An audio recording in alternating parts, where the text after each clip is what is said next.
বলবেন যে আপনাদের এই ধান সম্পর্কে এবং আজকের আপনাদের কার্যক্রম সম্পর্কে। বাংলাদেশ পরমাণু কৃষি গবেষণা ইনস্টিটিউট আমরা ধানের 26টি জাত উদ্ভাবন করেছি। এর মধ্যে আমাদের প্রতিকূল সহিষ্ণুতা জাত আছে, যেমন লবণ সহিষ্ণু জাত আছে, বন্যা সহিষ্ণু জাত আছে, খরা সহিষ্ণু জাত আছে।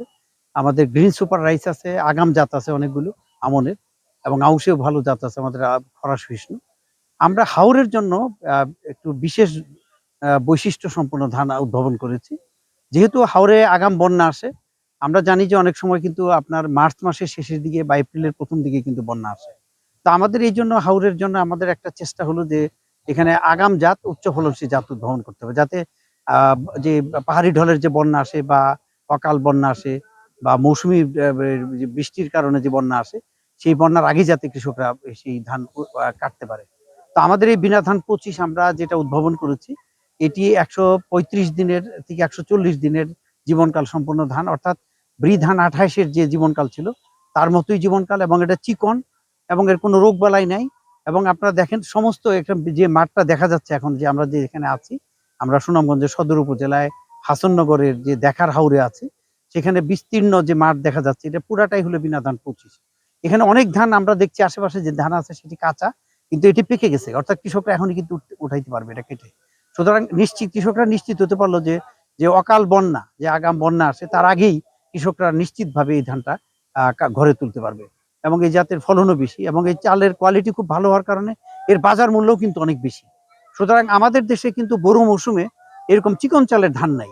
সে সব দিক দিয়ে এটা আপনার বাজার মূল্যের কথা যদি আমরা চিন্তা করি, অর্থাৎ কৃষকদের আয় বৃদ্ধির কথা যদি চিন্তা করেন, কারণ কৃষকদের আয় বৃদ্ধি করতে হবে। আমাদের আমাদের মূল লক্ষ্যটাই হলো সরকারের, যে কৃষকদের যেন আয় বৃদ্ধি হয়, যে কৃষকরা যেন যে খরচটা করে তাদের এই চাষাবাদের জন্য সার, কীটনাশক, পানি সেচ দিতে গিয়ে, এবং লেবারের যে দাম বেড়ে গেছে এখন, সেই জায়গাটা আমরা চাচ্ছি যে এটা এই ধরনের জাত আমরা কৃষকদের দোরগোড়ায় দিতে চাই।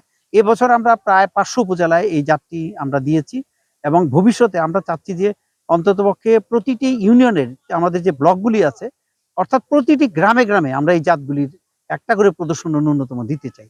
এবছর আমরা আমাদের বিশ্ব ব্যাংকের অর্থায়নে পার্টনার প্রকল্প, যেটা ডিএর মাধ্যমে এবং বিনার মাধ্যমে বাস্তবায়িত হচ্ছে, সেখানে আমরা দিয়েছি।